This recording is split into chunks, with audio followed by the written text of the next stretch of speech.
This empty parking lot on San Diego Bay has been transformed into a 16th century shipyard, where the San Diego Maritime Museum is resurrecting the San Salvador, the first ship to land on San Diego's shores. But you don't need to wait until construction is complete to sail back in time. Pay $5 at Spanish Landing Park and you can watch firsthand as volunteers and Maritime Museum employees build an historically accurate replica of the Spanish galleon. It's just a huge undertaking just from we're using 10 different woods and then having the right team to be able to shape them and fit all of these pieces, because the ship is literally a basket and they all have to sit and work together and be strong and stout.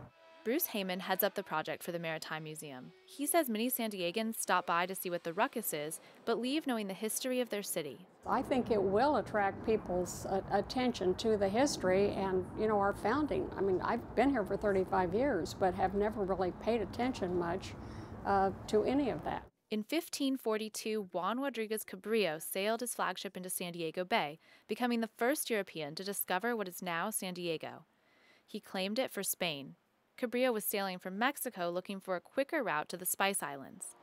A special exhibit at the construction site houses replicas of the dwellings and canoes used by the native Kumeyaay Indians Cabrillo met when he landed. So far, 3/4 of the $6.2 million needed for the project has been raised, thanks to private donations and a major grant from the Coastal Conservancy Commission. The San Salvador is being built almost exclusively of wood, the way it was built in the 1500s. The wood is carefully chosen by lead shipwright Frank Townsend, some cuts coming all the way from Africa and South America. Only pieces with no imperfections are used. We ended up using 6 semi-truckloads.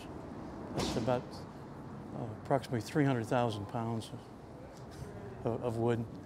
And we probably came out with 10 or 12,000 pounds on the boat. There's a lot of scrap around.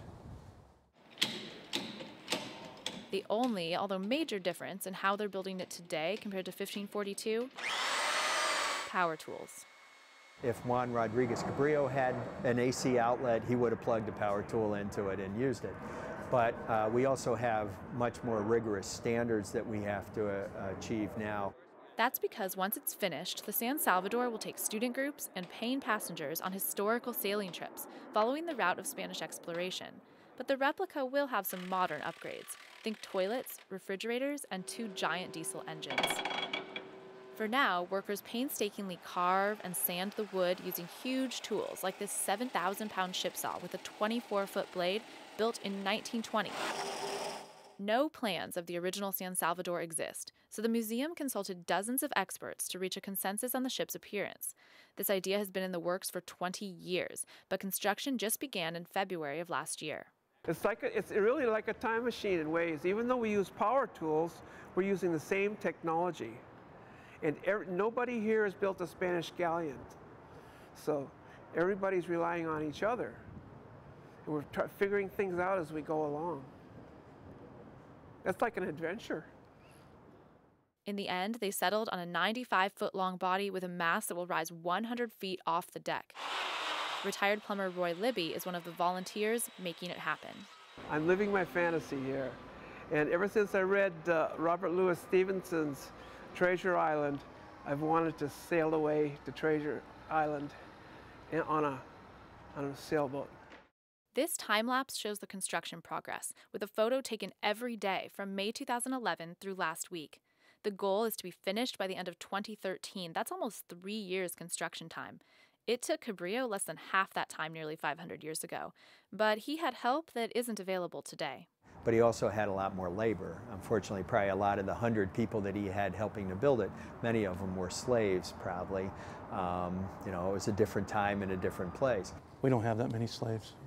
I think we just surpassed 60 volunteers. The great thing about it is that the people here are supplying the expertise and the money to build the ship, and all I have to do is what I'm told and be diligent. Volunteers like Libby make up more than half the workforce. But even with the help, Heyman estimates the ship will take 90,000 hours of work to reach completion. I'm excited for it to be finished. I want to ride on it, and I don't even mind paying because I want to continue to support the museum. It's a wonderful thing for San Diego.